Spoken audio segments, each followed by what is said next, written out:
Before kings, before crowns, there were judges, and in the time of judges, there was fear. The Philistines had gathered, a massive army, shields like walls, chariots like thunder, and one man stood above them all, Goliath of Gath, a giant, over 9 feet tall, armor of bronze, voice like a storm. Every day for 40 days, he stepped into the valley and mocked the armies of Israel. "Send me a man to fight," he roared. "Your best warrior, your strongest. If he defeats me, we surrender.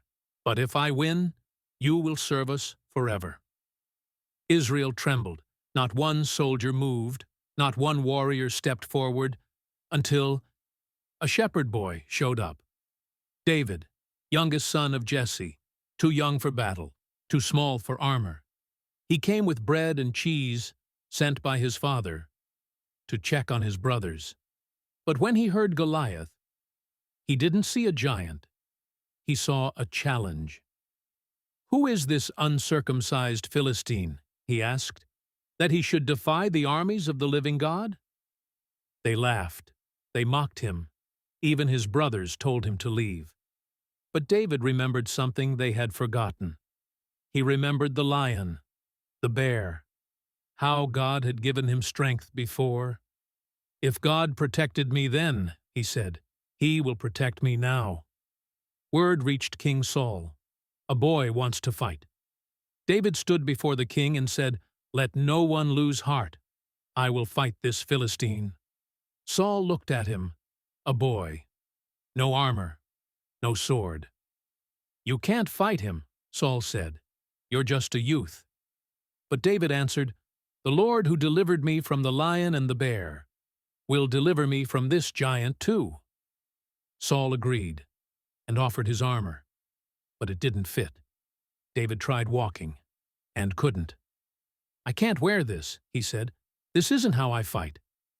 So he took off the armor, picked up his sling, chose 5 smooth stones from the brook, and stepped onto the battlefield. Goliath looked at him and laughed. "Am I a dog," he shouted, "that you come at me with sticks?"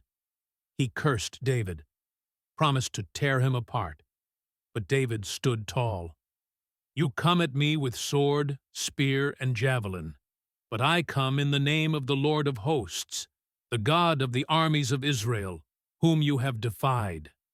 Today the Lord will hand you over to me, and I will strike you down." David ran, not away, toward the giant.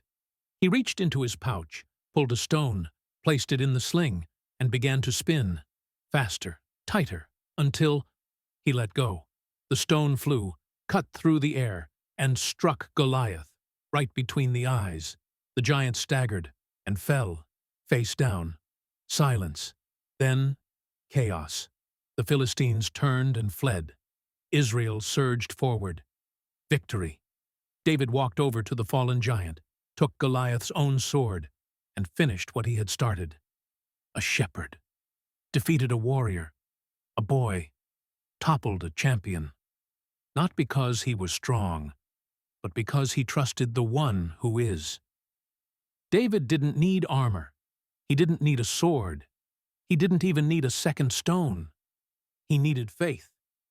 Faith to speak when others were silent. Faith to act when others were afraid. Faith to believe that God was bigger than any giant. David's story isn't just about courage. It's about perspective. Everyone else saw a giant that couldn't be defeated. David saw a man who couldn't defy God and win.